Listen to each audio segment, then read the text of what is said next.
Hello everyone, this is Crota giving you Game 3 in a best of 5 series between Gamfvr and Ynot here on Lost Temple. Here we have Gamfvr spawning as the yellow Terran player on the north side of the map, getting a little bit confused with his SCVs momentarily. Meanwhile, we have Ynot spawning on the south side of the map of Lost Temple at the 6 o'clock position as the pink Protoss. Once again, this will be Protoss versus Terran here on Lost Temple. Should be a good matchup once again. Gonna go ahead and look at the production tab. Both sides pretty much will be opening up with the same exact builds that I've seen them use in the past 2 games, as both of them seem to have a pretty set strategy so far. We now see the probe now making its way out and most likely will try to activate the Xel'Naga Watchtower, or is he just gonna go straight into the other base? Not activating the Xel'Naga Watchtower, just gonna go straight into this base here, as we also have a supply depot being placed down by Gamfvr. Now on Lost Temple, there are a lot of different options that a Terran player can use, and a lot of different options that a Protoss player can use.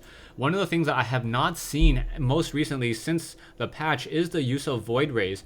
Void Rays were substantially tuned down or nerfed since the patch, making it so that they do not deal nearly as much damage while they are fully charged against armored units. We now see a probe making its way out across the map and will be able to come in momentarily and up this ramp and quickly see this barracks being built. If this SCV had activated this Xel'Naga Watchtower, it would have seen the probe coming in from this side, and he would automatically know that this location was not the starting location for Ynot. So not quite sure why that SCV, or it's always a good idea to activate these Xel'Naga Watchtowers in the center of the map just to momentarily gain sight. It will only delay your scout by maybe 1 or 2 seconds at most. We do see that the barracks has been halted. So an SCV coming off the mineral line now, and now a fresh SCV coming on, and now Ynot's probe down to 5 hit points. This probe has to be very careful, otherwise it can get taken down. And it looks like, oh, very nicely done, trying to pull away, and then wow, just doing a very nice turn there. And the shields now naturally replenishing, so that one probe looks like it will be able to just continue to walk around on the inside of the map, upgrading to an orbital command center in just a moment, and now also training up a marine. So this probe has taken already 10 points of damage, down to 15 total hit points and shields, as this SCV continues to walk around the map. Ynot is not training any zealots out of this gateway just quite yet, only wants to get that first stalker. So it looks as though there is not going to be any early rush. Gamfvr now with an SCV hiding in the back of the base here. Will he try to build a proxy factory, which I would just find absolutely amusing, and then run Hellions into this position here? And he was able to get a factory and land it in the base. However, I do not think that will be effective once again, as we now see this SCV just wandering around. We do see the Cybernetics core has been completed.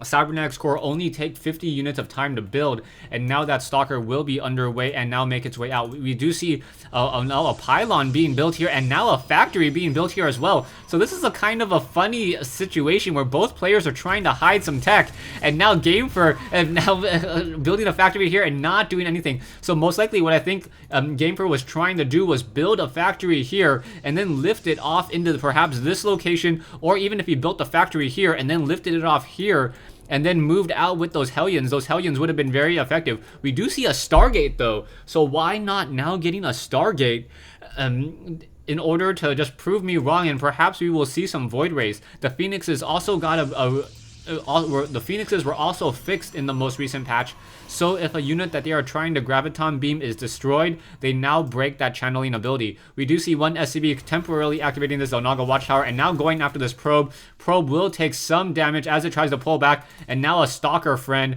will be able to finish off this one SCV. SCV now trying to run away from that stalker. Stalker only needs one more hit to take it down, and with that 2.91 versus 2.85, or yeah, 2.881, yeah, 2.95 versus 2.81, down goes that SCV. We now see a supply depot here, and now we also see a tech lab and a starport being built. So my assumption would be at this time is we are going to have this, no, we're going for Siege Tank, so it might be Siege Tank Viking as it's being built. I thought we were going to have a lift-off switch in tech in order to train up Vikings, in order to train up Banshees and then try to push out with some Banshees. However, we do see a 3-gate build right now with a Stargate. That Stargate now training up a Void Ray. Void Rays have been significantly changed, so this one Void Ray in the air does deal additional damage versus armored units now at tier 1. So at tier 1, it is much stronger. However, at that second level fully charged ability, it is nowhere near as strong. Instead of dealing 25 I believe it is 25 damage versus armored. It only does 16 damage versus armored, which is a significant drop off in damage. We do see 2 Void Rays now coming in, and we should probably be seeing some additional Zealots being trained, as those Zealots would complement those Void Rays very nicely, as those Void Rays are expensive on gas. So now, saving up a lot of Chrono Boost, trying to Chrono Boost all of these Void Rays out very, very quickly. Only takes 40 units of time to build a Void Ray if you Chrono Boost it, and now a second Void Ray joining this army. So Void Ray play coming out together. Are we going to see perhaps a proxy pylon built and then being charged off of? The Warp Gate abilities are already out, and now 2 Void Rays with 2 Zealots making their way out. Those Void Rays are now much stronger against Marines, as those Void Rays are able to attack fairly quickly. We do see 1 SCV now making its way around the map, and we also see 2 Stalkers trying to intercept that 1 SCV. SCV now down over here. It will get taken down with relatively no issue, and now this one Void Ray will be able to, this one Pylon will be able to warp in some additional units, perhaps some sentries, as he is quite gas heavy on gas at this stage in the game. So now we see a group of Marines and Siege Tanks now moving out. So Marines and Siege Tanks trying to engage. Those Void Rays do not want to try to engage those Marines at this stage. The Marines, however, do not have stim. So we need to see more and more Zealots. Zealots would be a strong counter to the Marines. However, those Zealots do not have any movement upgrades, as we do not have the Twilight Council currently in play. Why not?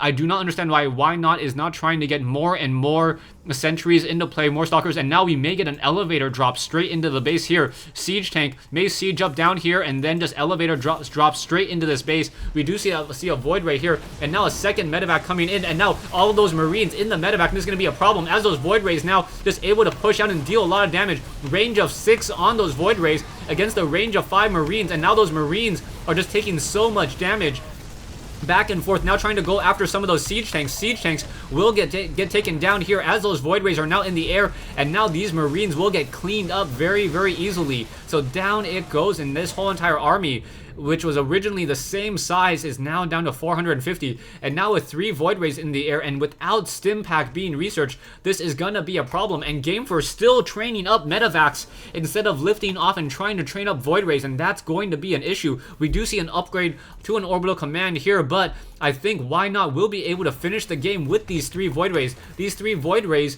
are essentially are significantly stronger than before against armored units. Now we see a bunker come in over here, and now we are most likely going to start charging up on these supply depots. SCV now taking in some damage, and now one Marine already down, a second Marine are taking some damage, and now trying to train up against those medevacs. Medevacs now, one of them has been shot down as well. Siege Tank now able to continue to siege, as well as these Void Rays just hugging along that cliff there and making sure that any air units are not able to come in, perhaps Banshees or Vikings, as we do have a starport here, but no tech lab just quite yet. Gamefvr needs to change up his strategy. He needs to get Stim Pack. He needs to get Vikings in order to deal with these Void Rays. However, with 3 Void Rays in the air, and now that those Void Rays are dealing twice the amount of damage at charge 1, that even when that Viking pops out, because of the sheer numbers, I think that Void Ray will be able to take down that Viking. The Viking is able to kite some of these Void Rays. The Void Ray moving at 2.25, I believe the Viking moves at 2.75.